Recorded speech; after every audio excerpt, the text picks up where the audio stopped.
Hello students, welcome to Hoda sir की पाठशाला। आज हम लोग हिस्ट्री का last chapter print culture and the modern world को कवर करेंगे। आइए इसकी शुरुआत करें। प्रिंट कल्चर की शुरुआत कहाँ से हुई, पहला बुक कहाँ पर प्रिंट हुआ। इस चैप्टर को हम लोग पॉइंट वाइज कवर करेंगे, यानी कि आपको नोट्स की ज़रूरत होगी तो आप इसका स्क्रीनशॉट ले सकते हैं और साथ में समझते हुए भी चलेंगे और आखिर में कुछ क्वेश्चन आंसर को लेंगे। तो जो शुरुआती प्रिंट टेक्नोलॉजी थी उसे हैंड प्रिंटिंग के नाम से हम लोग जानते हैं और वो चाइना, जापान और कोरिया में डेवलप हुआ था। चाइना में 594 एडी के आसपास पेपर को रब करके और उसे प्रिंट की जाती थी और वो पेपर फोल्डेबल होते थे, यानी कि पेपर को हम लोग इस तरीके से मोड़ देते हैं और फिर किनारे की तरफ स्टिच यानी कि सिलाई भी की जाती थी। तो ऐसा पहली बार चाइना में हुआ था। चाइना का प्रिंटिंग के मामले में काफ़ी लंबे समय तक एक प्रोमिनेंट पोजीशन रहा। वहाँ की जो ब्यूरोक्रेट्स थे उन्होंने पहली बार सिविल सर्विसेज एग्जामिनेशन की घोषणा की, जिसके वजह से जो वहाँ पर हज़ारों बच्चे एग्जामिनेशन में अपियर होने चाहते थे उनके लिए बुक प्रिंट की गई और टेक्स्ट बुक की प्रिंटिंग जो है लार्ज क्वांटिटी में की गई। तो हम लोग के पास जो रिकॉर्ड है वो ये बतलाता है कि पहली बार इस तरीके से बुक का प्रिंट बहुत हाई क्वांटिटी में चाइना में किया गया। जो एकेडमिशियंस हैं और जो मर्चेंट्स हैं उनको फ़ायदा हुआ। यहाँ एकेडमिशियंस को किताब लिखने में बेनिफिट हुआ, प्रॉफिट हुआ। उनकी पहुंच जो है हज़ारों सैकड़ों लोगों तक पहुंची और इसी तरीके से जो मर्चेंट्स थे उनको बेनिफिट मिलने लगा इन चीज़ों को बेच करके। संघाई एक प्रिंट कल्चर का नया हब बन गया। जो वेस्टर्न स्टाइल की स्कूल्स थी उसको वहाँ पर अडॉप्ट की गई और धीरे धीरे ये हैंड टेक्नोलॉजी मशीन टेक्नोलॉजी की तरफ शिफ्ट करने लगा। आइए देखें प्रिंट इन जापान। पहली बार हैंड टेक्नोलॉजी जापान में बुद्धिस्ट मिशनरीज द्वारा चाइना से लेकर के आया गया 768 से 770 एडी के बीच में। सबसे जो पुरानी जापानीज़ किताब है उसका नाम है बुद्धिस्ट डायमंड सूत्र। आप यहाँ पर पिक्चर में देख पा रहे होंगे। ये प्रिंट हुई थी 868 एडी में और ये 6 पेज का था। टेक्स्ट के 6 पेज में छपी हुई थी और ये वुड कट इलस्ट्रेशन यहाँ पर आपको देखने को मिल रहा होगा। ठीक है, इसको वुड कट टेक्नोलॉजी ही बोलते हैं क्योंकि लकड़ी, मोटी लकड़ी जो है उसके ऊपर ये खुदाई करके उसके बाद उसे छापी जाती थी। 19वीं सेंचुरी में पेंटिंग्स जो है उसको भी यहाँ पर इंक्लूड किया गया और इस तरह की किताब लाइब्रेरीज़ और बुक स्टोर्स में अवेलेबल करवाए गए। ये सारी की सारी हैंड प्रिंटेड मटेरियल से बनी हुई थी, जिसके अंदर वुमेन, म्यूजिकल इंस्ट्रूमेंट और भी चीज़ों से रिलेटेड चीज़ें हुआ करती थी। तीसरा टॉपिक हम लोग लें, print comes to Europe. Europe कैसे पहुंचा। तो चाइनीज़ पेपर जो है हम लोग सिल्क रूट के बारे में पढ़ चुके हैं। 11वीं सेंचुरी में वो सिल्क रूट के जरिए ही यूरोप तक पहुंचा। प्रोमिनेंट टाइम इसमें जो है मार्को पोलो का है, जो कि एक इटालियन एक्सप्लोरर थे। काफ़ी सालों तक चाइना में रहने के बाद जब वो यूरोप लौटे तो अपने साथ वो टेक्नोलॉजी, जिसको वुड ब्लॉक प्रिंटिंग टेक्नोलॉजी बोलते हैं, वो लेकर गए और इस तरीके से इटली में पहली बार प्रिंटिंग टेक्नोलॉजी चाइना के रूट से होते हुए वहाँ पहुँच गया। जो भी स्क्राइब्स थे और स्किल्ड हैंड राइटर्स हाथों से सबसे पहले वो वुड के ऊपर कलाकारी करते थे और फिर उसे प्रिंट की जाती थी। उसको हम लोग हैंड रिटन मैन्युस्क्रिप्ट्स बोलते हैं, माने हाथ से लिखने वाला स्क्रिप्ट। ये हैंड रिटन मैन्युस्क्रिप्ट जो है, जो डिमांड बढ़ रही थी लोगों की कि वो लोग ज़्यादा बुक्स चाह रहे थे, ज़्यादा लिटरेचर चाह रहे थे और उतना ज़्यादा हाथ से लिख करके प्रिंट करना यानी कि सप्लाई करना मुश्किल हो रहा था, क्योंकि एक चीज़ हाथ से लिखा हुआ है, फिर से उसको दूसरे हाथ से उतारना है, फिर हाथ से लिखना है तीसरी बार, तो वो महंगा भी हो रहा था और बहुत टाइम कंज्यूमिंग था, ज़्यादातर लोगों तक पहुंच नहीं पा रही थी। लेकिन वुड ब्लॉक टेक्नोलॉजी से क्या फ़ायदा हुआ कि एक बार वुड के ब्लॉक्स के ऊपर जब उन मैन्युस्क्रिप्ट्स को लिख दिया गया तब आसानी से उसकी छपाई की जा पा रही थी। जो हैंड रिटन मैन्युस्क्रिप्ट्स थे वो फ्रेजाइल भी थे, बहुत जल्दी ख़राब हो जाते थे, हैंडल करना बड़ा मुश्किल था उसको और उसको ले जाना लाना आसान नहीं था। 15वीं सेंचुरी में वुड ब्लॉक के आने के बाद टेक्सटाइल के ऊपर भी जो छपाई की जाने लगी वो इस टेक्नोलॉजी की मदद से की जाने लगी। प्लेइंग कार्ड्स, रिलीजियस पिक्चर्स, ये सारी चीज़ें अब छपने शुरू हो गई थी। 1430 में जॉन गुटेनबर्ग, इन्होंने पहली बार प्रिंटिंग टेक्नोलॉजी में एक नया रिवॉल्यूशन लाया और प्रिंटिंग प्रेस का आविष्कार कर दिया। ये आप देख रहे होंगे गुटेनबर्ग प्रिंटिंग प्रेस किस तरीके का दिखता था। उस प्रेस से पहली बार बाइबल को प्रिंट किया गया। 180 कॉपीज़ बाइबल के बनाने में उनको 3 साल लगी, लेकिन वो सारी कॉपी बिक गई और दोबारा से उनको सेकंड एडिशन छापना पड़ा। प्रिंटेड बुक जो है बहुत ही क्लोजली रिटन मैन्युस्क्रिप्ट्स को रिजेंबल कर रहा था, यानी कि जो हाथ से लिखावट थी, हाथ की शैली थी, वही लिखावट प्रिंटिंग टेक्नोलॉजी के लेआउट और अपीयरेंस में भी देखने को मिल रहा था। तो प्रिंटिंग प्रेसेस जो कि यूरोप में 1550 तक सारे यूरोप के कंट्रीज़ थी, वहाँ तक फैल चुकी थी। 20 मिलियन कॉपीज़ जो है वो सब यूरोप के कंट्रीज़ मिल करके छाप रहे थे। इस तरीके से मार्केट में इसकी भरमार हो गई थी। वो मल्टीपल कॉपीज़ को बहुत आसानी से इन मशीन की मदद से प्रिंट करते जा रहे थे। आम आदमी उनके हाथ तक ये बुक की पहुंच हो पा रही थी क्योंकि चीज़ें सस्ती थी। जो प्रिंटिंग टेक्नोलॉजी था उसके वजह से ज़्यादा क्वांटिटी में प्रोडक्शन हो रहा था और कॉस्ट जो आ रही थी वो कम आ रही थी, इसलिए सस्ते दरों पर ये बुक्स अवेलेबल थी। जबकि हैंड रिटन मैन्युस्क्रिप्ट्स अभी भी जो है वहाँ पर बंद नहीं हुआ था, लेकिन उनको अमीर लोग, जो कि वो महंगा था, इसलिए वो लोग उन लोगों के रिक्वायरमेंट को वो फुलफ़िल कर रहा था। ओरल कल्चर जो वहाँ पर थी, जहाँ पर ओरली लोग वर्बली चीज़ों को बतलाते थे, इवन पढ़ाई लिखाई जो ओरली होता था, अब धीरे धीरे वो सब ट्रांसमिट हो रहा था प्रिंटिंग टेक्नोलॉजी के ज़रिए, जहाँ पर प्रिंटर्स जो है बलाड्स, फॉल्क टेल्स, इन सारी चीज़ों को पिक्चर के साथ बुक के अंदर छाप रहे थे। लेकिन बहुत लोगों को फ़ायदा होने के बावजूद सारे लोग जो है इस प्रिंटिंग टेक्नोलॉजी को वेलकम नहीं कर रहे थे। तो आइए देखें religious debates and the fear of print. इस प्रिंट रिवॉल्यूशन के वजह से कॉस्ट जो थी बुक्स की बहुत रिड्यूस हो गई। इस वजह से मार्केट में बाढ़ लग गई इस तरह की किताबों की और रीडरशिप भी बहुत ज़्यादा बढ़ने लगी। आम लोग इसको लेकर के पढ़ने लगे।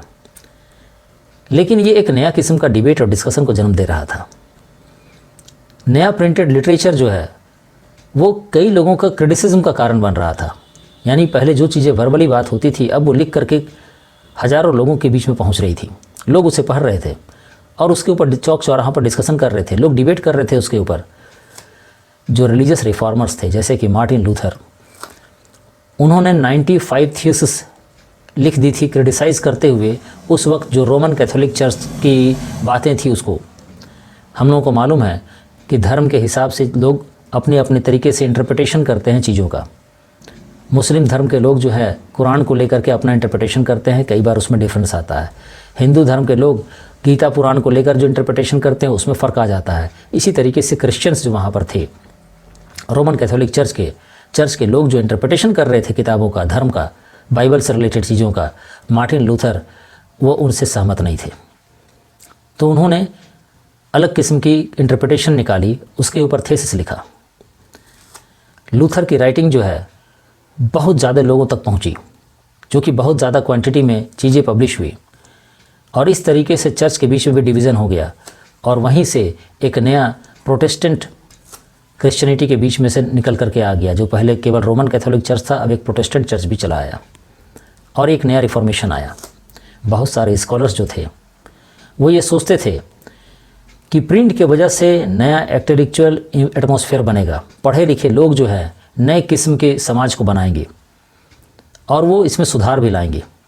लोगों के बीच में जो पढ़ने की पॉपुलैरिटी बढ़ रही थी, लोग जो है रोमन कैथोलिक चर्च के ऊपर क्वेश्चन मार्क उठा रहे थे।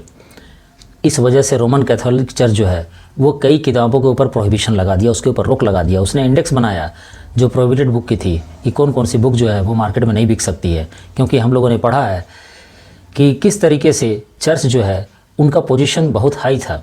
ठीक है, क्लर्जी मैन हम लोगों ने पढ़ा है फ्रेंच रिवॉल्यूशन में कि पहला स्टेट जो था वो मोनार्की का था और दूसरा जो है क्लर्जी का था, उसमें यही लोग आते थे। नेक्स्ट आइए द रीडिंग मैनिया। 17th और 18th सेंचुरी में लिटरेसी जो है बहुत तेज़ी के साथ बढ़ रही थी यूरोप में।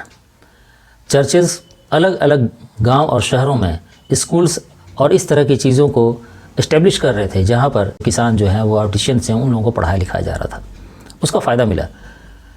वहाँ पर आबादी जो है वो लिटरेट आबादी बढ़ने लगी। एल्मेक्स और रिचुअल कैलेंडर्स जो है उसकी पब्लिशिंग होने लगी। बलार्ड्स और फॉल्क टेल्स वर्बली लोग एक दूसरे को सुनाते थे, अब उसको जो है रिटन फॉर्म में लिटरेचर के फॉर्म में छापा जाने लगा।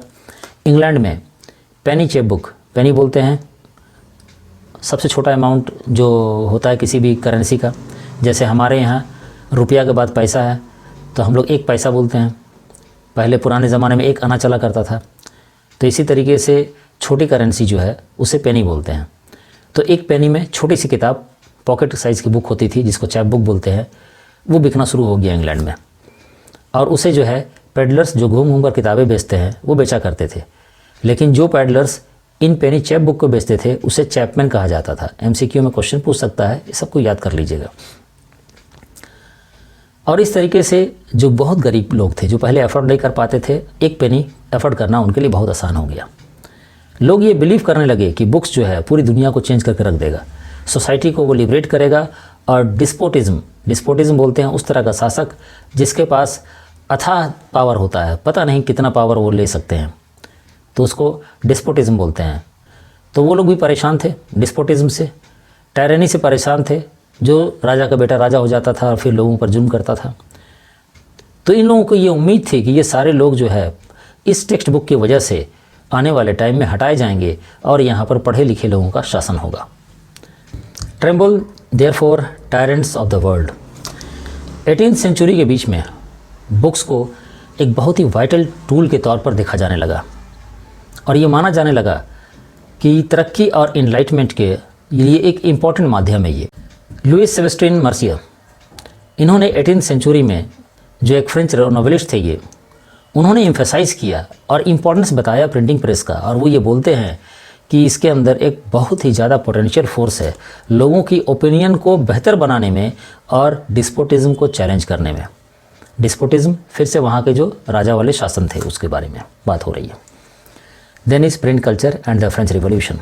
क्वेश्चन यहाँ से राइज आता है कि फ्रेंच रिवॉल्यूशन में प्रिंट कल्चर का क्या रोल था।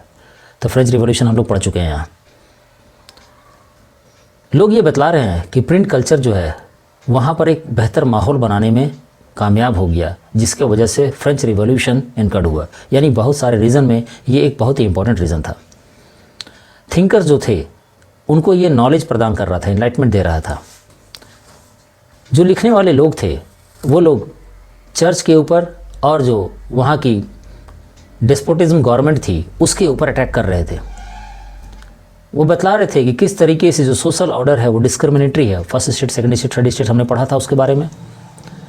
वोल्टायर और रसाऊ जैसे लोग, ठीक है, जो भी लिख रहे थे उसको बहुत ज़्यादा पढ़ा जा रहा था।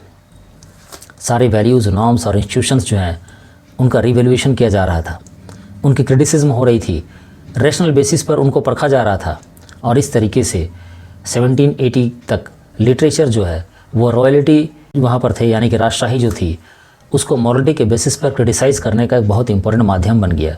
और ये सारी चीज़ें जो है सरकार के खिलाफ यानी मोनार्की के खिलाफ एक माहौल को बनाई, जिसके वजह से फ्रेंच रिवॉल्यूशन हुआ। 19वीं सेंचुरी में बहुत सारे नए रीडर्स, जिसमें बच्चे, वुमेन, वर्कर, ये सारे लोग थे, वो लोग ऐड हुए, क्योंकि तब तक प्रिंटिंग का कॉस्ट कम हो गया था और सस्ती किताबें जो है अवेलेबल थी, और लोगों का जो लिटरेसी रेट है वो भी वहाँ पर बढ़ गया था। तो आइए देखें कि किस तरीके से चिल्ड्रन, वुमेन और वर्कर पर इसका इम्पैक्ट पड़ा। प्राइमरी एजुकेशन जो है कंपलसरी कर दिया गया लेट 19वीं सेंचुरी तक। बच्चे जो है पढ़ रहे थे और इस तरीके से प्रिंटिंग टेक्नोलॉजी के जरिए किताबों की डिमांड बढ़ रही थी। 1857 में बच्चों के लिए स्पेशली चाइल्ड प्रेस बनाया गया। फ्रांस में इसका सेटअप किया गया, जहाँ पर बच्चों से रिलेटेड जो चीज़ें होनी चाहिए, फेरी टेल्स थी और भी चीज़ें थी, उन सब चीज़ों को छापा जाने लगा। वुमेन से रिलेटेड जो प्रॉब्लम था, ठीक है, लोग अपनी अपनी बातों को लिख रही थी। वुमेन खुद जो है वहाँ पर अपनी चीज़ों को पब्लिश कर रही थी, राइटर खुद थी वो, और दूसरी वुमेन उसको पढ़ना चाह रही थी। तो इस तरीके से डिमांड इसका बढ़ता जा रहा था। और 19वीं सेंचुरी में जो लाइब्रेरीज़ थी इंग्लैंड में, उसका सेटअप किया गया। जो वाइट कलर वर्कर्स थे, ठीक है, हम लोग ब्लू कलर वर्कर को जानते हैं कि जो लेबर क्लास के होते हैं उनको ब्लू कलर बोला जाता है, और उससे ऊपर के जो होते हैं उनको वाइट कलर बोला जाता है, जो यानी कि थोड़ा सा जो अच्छे पोजीशन पर थे, उनके लिए यहाँ पर एक माहौल बनाया गया, आर्टिशियंस लोअर मिडिल क्लास के लोगों के लिए माहौल बनाया गया और वो लोग बुक में इंटरेस्ट लेने लगे, पढ़ने लगे उन चीज़ों को। Further innovation, mid 19th century में रिचर्ड एम हो जो न्यूयॉर्क के थे, उन्होंने पावर ड्रिवन सिलेंड्रिकल प्रेस का आविष्कार कर लिया। यानी ये मशीन से चलने वाली थी जो कि 8000 शीट पर घंटे छाप रही थी। अब प्रिंटिंग बहुत तेज़ी के साथ डेवलप कर रहा था। 19th सेंचुरी के लास्ट तक ऑफसेट प्रिंट को डेवलप कर लिया गया जो कि 6 कलर के साथ जो है चीज़ों को छाप रहा था, यानी फ़ोटोग्राफ्स वगैरह ज़्यादा इंप्रेसिव हो गई। 20th सेंचुरी तक बिजली से चलने वाली मशीन डेवलप हो गई और इस तरीके से जो प्लेट्स होते थे, यानी कि जो मास्टरपीस होता है कॉपी उससे बनाई जाती है, ठीक है, वो प्लेट्स का क्वालिटी ज़्यादा बेहतर हो गया। ऑटोमेटिक पेपर रील्स और फोटोग्राफिक कंट्रोल्स जो है कलर रजिस्टर के साथ इंट्रोड्यूस हो गई। तब हम लोग देख रहे हैं कि किस तरीके से आज भी इस टेक्नोलॉजी का इस्तेमाल किया जाता है, जहाँ पर कि बहुत तेज़ी के साथ हम लोग और सस्ते में चीज़ों को छाप पाते हैं। नेक्स्ट आइए, India and the world of print. तो यूरोप को हमने देख लिया, अब आइए इंडिया और दुनिया के साथ प्रिंटिंग टेक्नोलॉजी में हमारा क्या हुआ। इंडिया जो है उस समय बहुत रिच हुआ करता था और हमारी जो पुरानी ट्रेडिशंस थी हैंड रिटन मैन्युस्क्रिप्ट्स का, संस्कृत में, अरबिक में और पर्शियन में, और जो लोकल लैंग्वेजेस थे, वर्निकुलर लैंग्वेजेस, लोकल लैंग्वेजेस, उसमें हम बहुत सारी चीज़ों को हाथ से लिखते थे।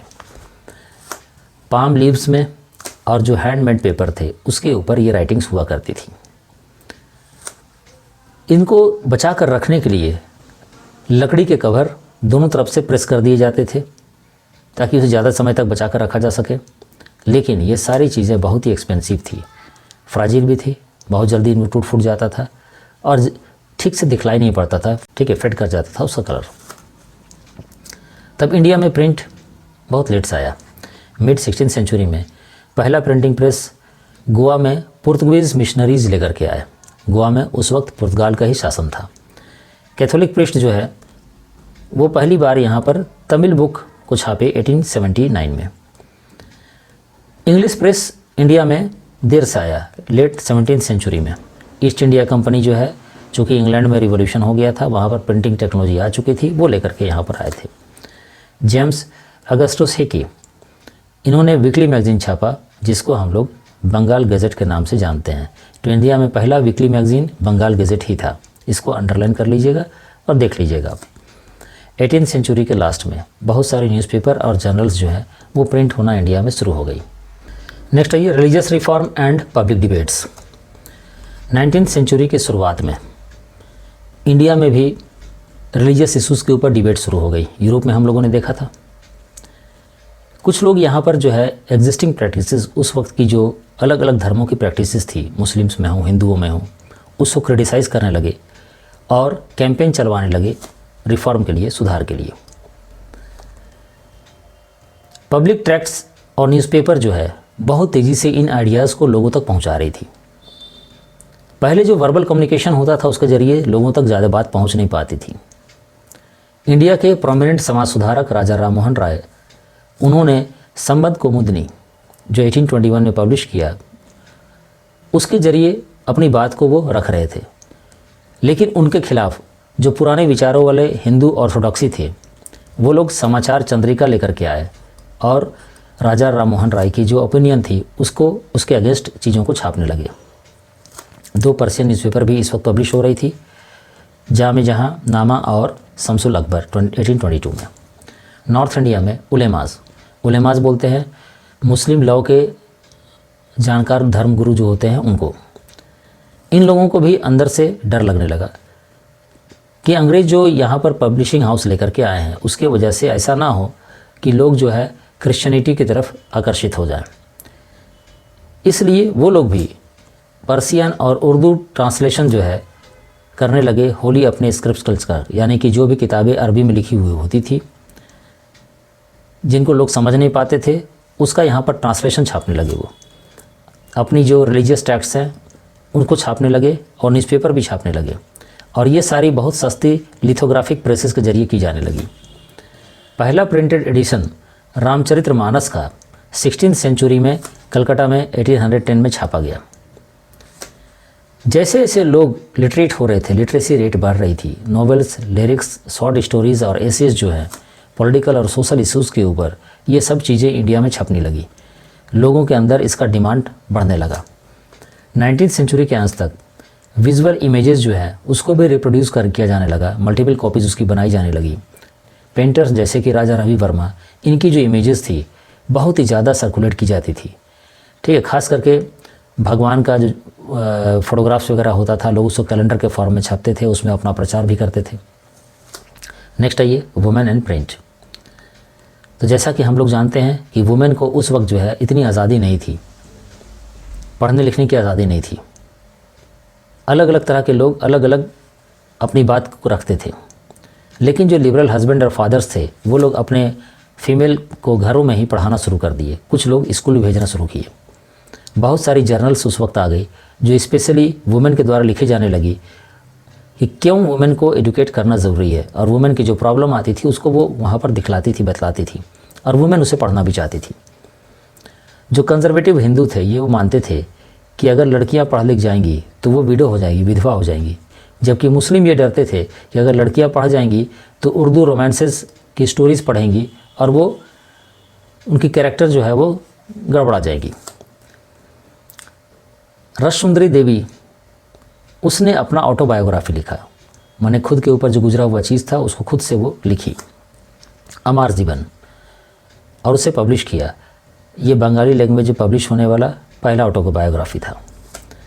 ताराभाई शिंदे और पंडिता रमाबाई, जो आज का महाराष्ट्र है, उस ज़माने महाराष्ट्र नहीं हुआ करता था, उन्होंने जो अपर कास्ट हिंदू वुमेन की लाइफ जो है बहुत ख़राब लाइफ, ठीक है, स्पेशली विडोज़ की ज़िंदगी के ऊपर किताब लिखी। Then is print and the poor people. India में भी सस्ती किताबें और छोटी किताबें आनी शुरू हो गई 19वीं सेंचुरी तक। मद्रास टाउन जो है रोड के किनारे बेचा जाने लगा। इस तरीके से जो ट्रैवल करने वाले गरीब लोग होते थे उसको आसानी से परचेज़ कर लेते थे।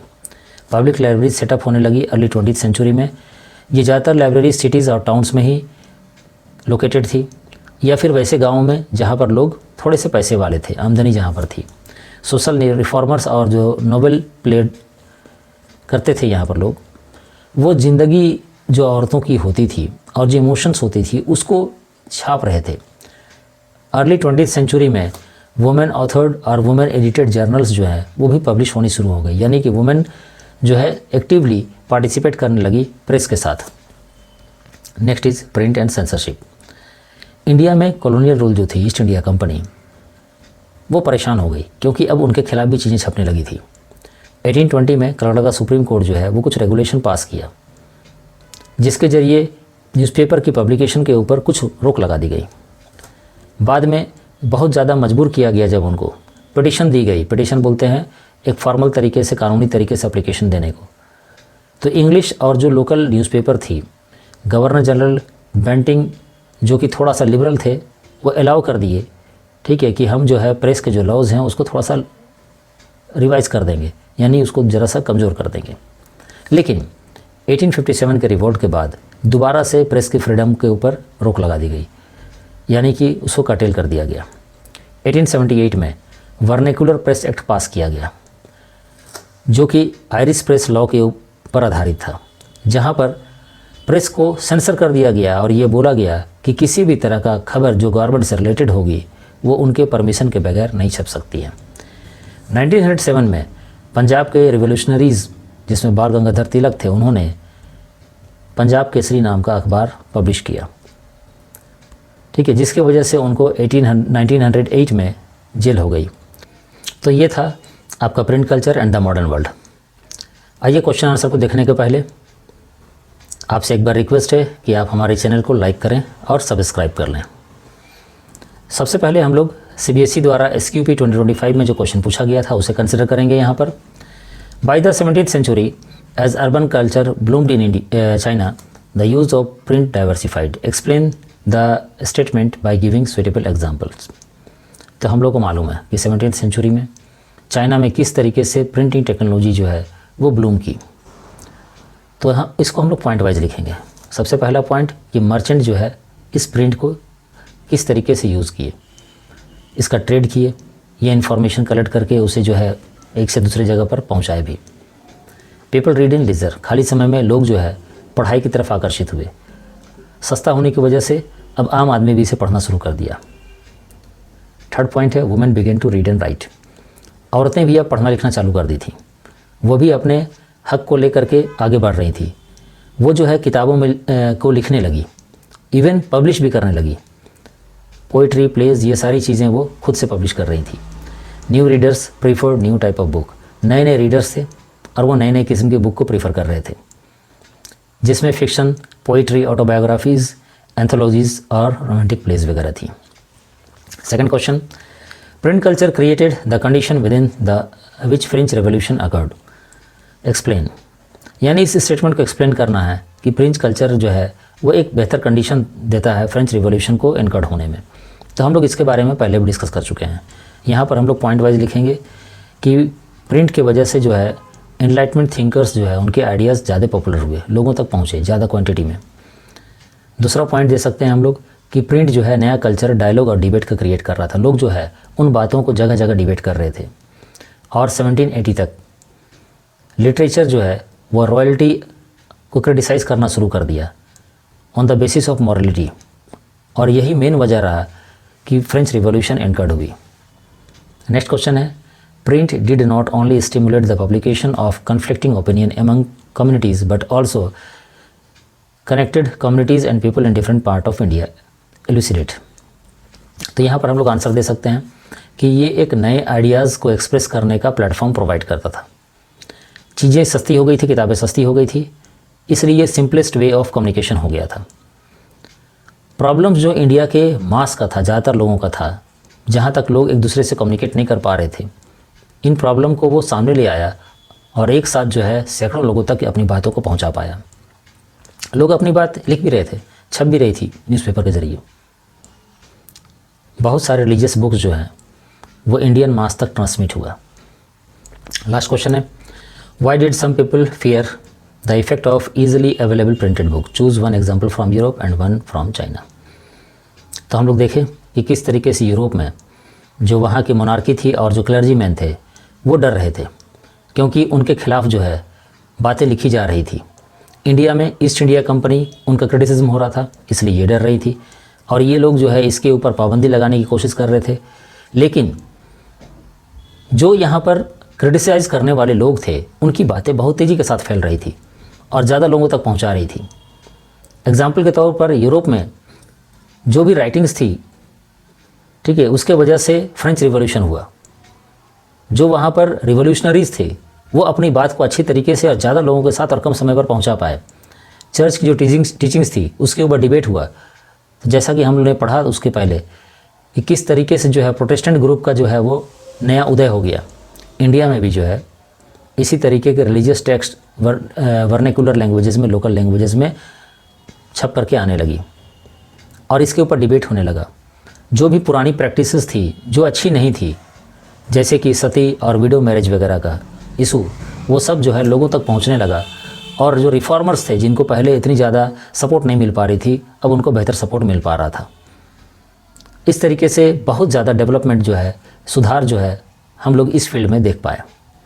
तो स्टूडेंट्स, आपको हमारा चैनल पसंद आया हो तो इसे प्लीज़ लाइक करें, सब्सक्राइब करें, दोस्तों के साथ शेयर करें। चैनल को देखने के लिए आप सबों को थैंक यू वेरी मच।